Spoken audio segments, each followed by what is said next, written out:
அதிமுக மூத்த நிர்வாகிகளுடன் பன்னீர்செல்வம் அவசர ஆலோசனை நடத்தவுள்ளார். இது தொடர்பான கூடுதல் விவரங்களை எமது செய்தியாளர் ராமச்சந்திரன் வழங்க காத்திருக்கிறார். அவரிடத்தில் கேட்கலாம்.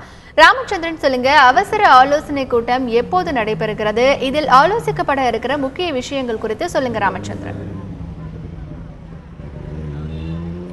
இன்னும் சில நிமிடங்களில் முன்னாள் முதலமைச்சர் பன்னீர்செல்வம் இல்லத்தில் ஆலோசனையானது நடைபெற உள்ளது. இந்த ஆலோசனையில் அவரது அணியில் இருக்கக்கூடிய முக்கிய நிர்வாகிகள் பங்கேற்க உள்ளனர். முன்னாள் அமைச்சர்களான கேபி முனுசாமி, நத்தம் விஸ்வநாதன், பொன்னையன், அதே போல் அவைத்தலைவராக இருந்த மதுசூதனன், அது மட்டுமல்லாமல் அவர்கள் அணியில் இருக்கக்கூடிய அதிமுக எம்பிக்களான மைத்ரேயன், லட்சுமணன் மற்றும் PH பாண்டியன், மனோஜ் பாண்டியன் ஆகியோர்கள் வருகை தந்துள்ளார்கள். அவர்களுடன் இன்னும் சில நிமிடங்களில் அந்த ஆலோசனை நடைபெற உள்ளது.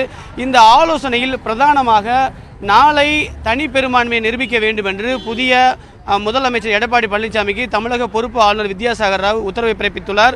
அதன் அடிப்படையில் நாளை காலை 11 மணிக்கு தமிழகத்தின் சிறப்பு சட்டப்பேரவை கூட்டத்தொடர் நடைபெறும் என்று தமிழக சட்டப்பேரவை செயலாளர் ஜமாலுதீனும் அதிகாரப்பூர்வமாக நேற்று அறிவிப்பை வெளியிட்டுள்ளார்.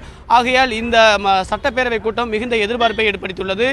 இது தொடர்பாக பிரதானமாக விவாதிக்கப்பட உள்ளதாக அந்த அணியில் இருக்கக்கூடிய மூத்த நிர்வாகிகள் நாம் தொலைபேசி வாயிலாக கேட்டோம். அப்பொழுது அவர்கள் தெரிவித்தார்கள், நாளை நடக்கக்கூடிய அந்த சிறப்பு சட்டப்பேரவை கூட்டத்தொடரை எவ்வாறு எதிர்கொள்வது, அது மட்டுமல்லாமல் எது போன்ற ஒரு நம்பிக்கை கோரும் வாக்கெடுப்பு நடத்துவது, தங்களுக்கு சாதகமாக இருக்கக்கூடிய வாக்கெடுப்பு எது, அதை சபாநாயகரை சந்தித்து முறையிடுவதா, அது குறித்து இந்த ஆலோசனை கூட்டத்தில் பிரதானமாக விவாதிக்கப்பட உள்ளதாக சொல்லப்படுகிறது.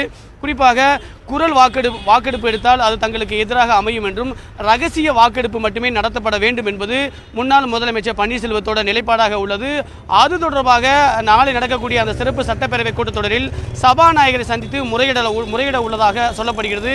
அது தொடர்பாக அதிகாரப்பூர்வமான அறிவிப்பை இவர்கள் ஆலோசனை கூட்டத்திற்கு பிறகு முன்னாள் முதலமைச்சர் பன்னீர்செல்வமோ அல்லது அவரது ஆதரவு அணியில் இருக்கக்கூடிய நிர்வாகிகளோ செய்தியாளர் சந்தித்து அதிகாரப்பூர்வமாக அறிவிப்பார்கள் என்று எதிர்பார்க்கப்படுகிறது.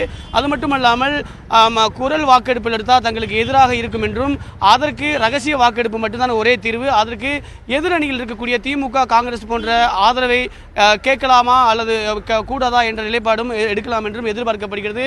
அது மட்டுமல்லாமல் அதிமுகவோட தலைமை பொறுப்புக்கு வந்திருக்கக்கூடிய பொதுச் செயலாளர் மற்றும் துணை பொதுச் செயலாளரை அந்த பொறுப்புகளை ரத்து செய்ய வேண்டும், அந்த அதிமுகவின் உட்கட்சிக்கு தேர்தலை இந்திய தேர்தல் ஆணையம் நடத்த வேண்டும் என்பது குறித்து இவர்கள் ஏற்கனவே நேற்று அதிமுகவின் எம்பியான மைத்ரேயன் தலைமையில் இந்திய தலைமை தேர்தல் ஆணையரை சந்தித்து முறையிட்டுள்ளார்கள்.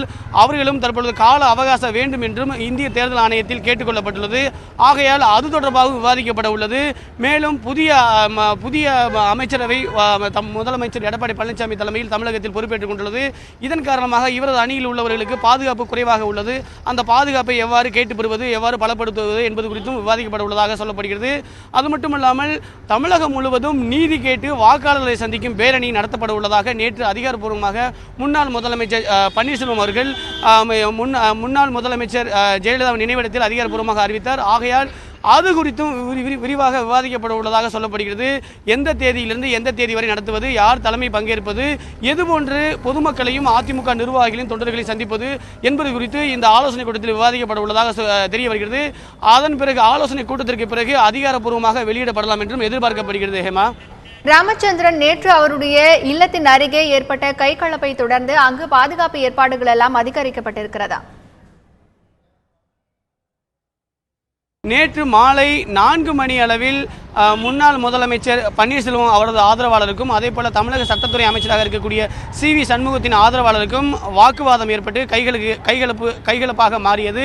இதில் 2 பேர், ஒரு காவலர் உட்பட 2 பேர் காயமடைந்தார்கள். அவர்கள் மருத்துவமனையில் சிகிச்சைக்காக அனுமதிக்கப்பட்டுள்ளார்கள். அது மட்டுமல்லாமல் இது தொடர்பாக இரு தரப்பையும் சேர்ந்த முன்னாள் முதலமைச்சர் பன்னீர்செல்வம் மற்றும் தமிழக சட்டத்துறை அமைச்சராக இருக்கக்கூடிய CV சண்முகம் ஆகிய இரு தரப்பை சேர்ந்த ஆதரவாளர்கள் தரப்பில் தற்பொழுது அபிராமபுரம் காவல் நிலையத்தில் புகார் மனுவும் கொடுக்கப்பட்டுள்ளது. புகார் மனுவை பெற்றுக்கொண்டதாக CSRம் காவல் நிலையத்திலிருந்து இரு தரப்பினருக்கும் வழங்கப்பட்டுள்ளது. அது தொடர்பாக காவல்துறையினர் விசாரணை மேற்கொண்டு வருகின்றனர். இதன் காரணமாக இதுபோன்ற ஒரு அசம்பாவிதம் மேலும் நடைபெறாமல் இருப்பதற்காக கூடுதல் காவலர்கள் இரு இல்லத்தின் அருகே பாதுகாப்பிற்காக வழங்கப்பட்டுள்ளது. இரு இல்லம் அருகருகே இருப்பதால் கூடுதல் பாதுகாப்பு வழங்கப்பட்டுள்ளது.